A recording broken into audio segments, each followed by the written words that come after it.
where we are right now in our history in America, in American history for us, believe it or not, one of the biggest impediments for caring for parents is parents who have vowed, I'm never going to be a burden to my kids. Yeah. And so we've gone through that a couple of times in our family, um, with grandparents, and then now with parents that we would be glad to actually keep them in our home. We would, Teresa and I would move our bedroom upstairs. We would be glad to, but you've got this old World War II, generation. We're never going to be a burden on our kids.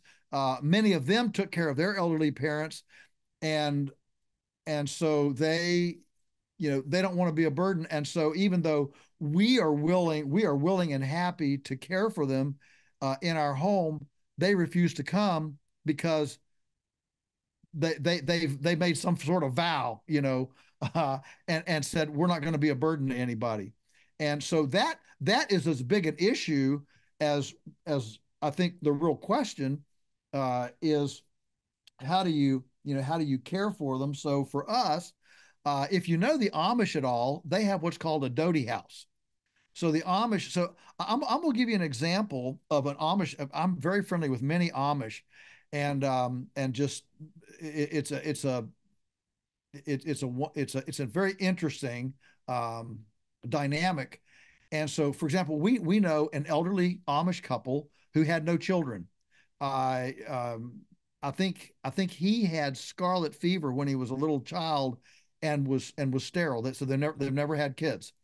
But they love kids. And they've gotten old now. They're a little older than I am, and so as they got older, what were we going to do? And so a nearby Amish family said, a young family that was looking for land said, if you will trade us your, and they owned like, this elderly couple owned, I don't know, 10 acres. Okay. They didn't make their living farming. He actually had a sawmill, made his living, had a sawmill. They said, if you will trade us your farm, you can build a little cottage next to our house, and we will take care of you until you die. Wow. And that's what they've done. And they made the trade. They've been there now for several years. It's working beautifully. It's working just great. Where I'm going with this is, this kind of arrangement takes a communal relational appreciation that we whatever Westerners, we generally, we Americans, we self-made Americans, we don't cultivate that. We I mean, we want the kids to get up and get a good enough job, to move far enough away to get paid enough to pay for our nursing home care when we get too old. I mean, that's kind of the way we don't cultivate that in our families. We don't have this. I mean, in Italy, if you remember when COVID came in, Italy had this huge spike in COVID cases, and the reason was because they had so many multi-generational families living in the same house. And so these elderly were, they were multifamily living in there. And so what we've done here is, essentially, when Teresa and I had the two kids, we were living in the attic. Mom and dad gave us the house, and moved, and by that time my grandmother had died. She had put in a little a mobile home next to our house, whatever, 30, 40 feet away. Mom cared for her as she aged, and she passed away. So mom and dad replaced that with a much bigger one, and moved into there, and gave Teresa and I the big house here. And so then dad passed away actually a year later, after they moved into that house. Mom, of course, took care of him because she was quite able to do that. We didn't have a whole lot to do with that. Um, she took care of him. And so now mom is, as you know, over 100 years old. She's still able to live there. She's definitely deteriorating. Teresa's over there. Teresa's her, my wife is her primary caregiver now. She's over there, I don't know, I'm going to say 2 to 3 hours a day. She helps her get up, helps her get dressed, uh, a weekly shower. She gets her in and out of the shower, um, gets her to bed.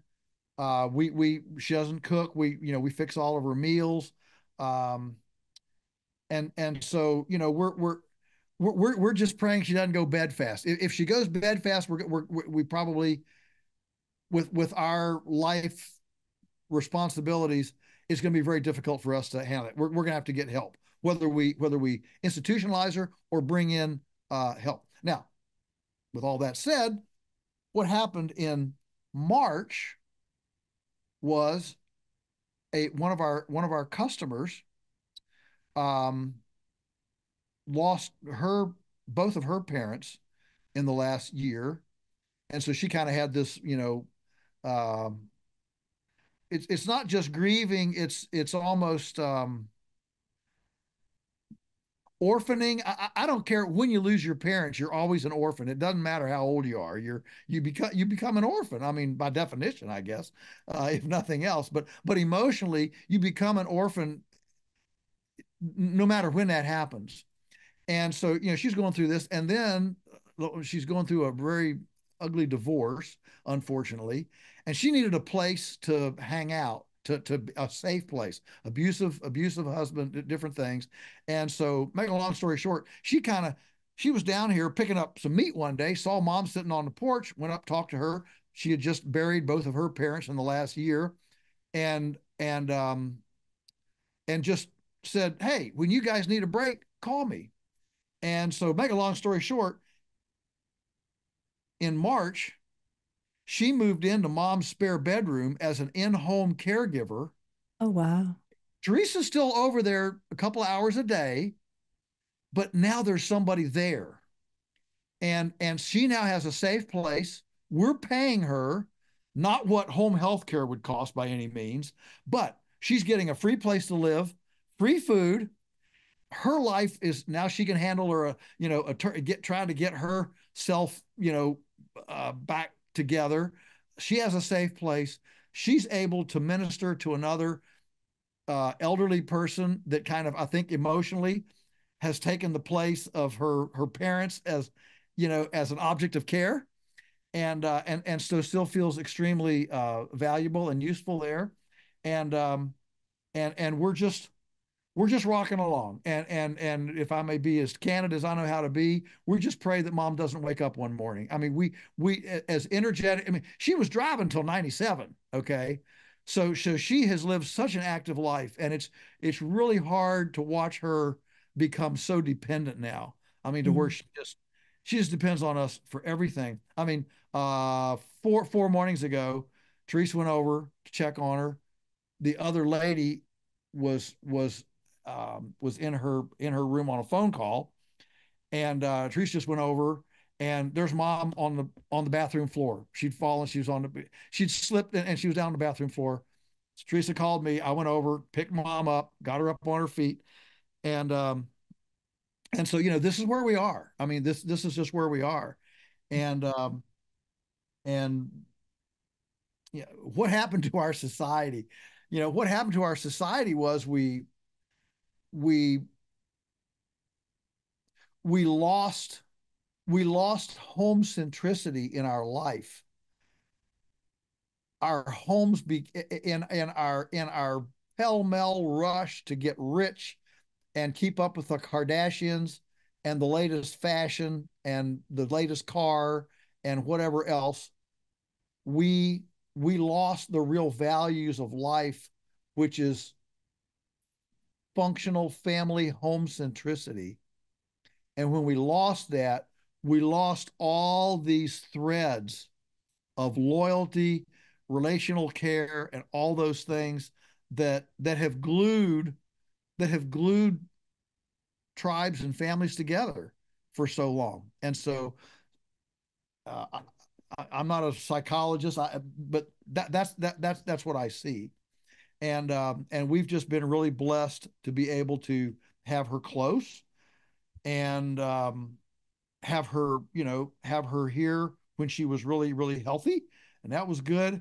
And now we're in a different time of life, and and here we are, and we will always, sorry, Mm. we'll always be thankful that we invested that time in her days.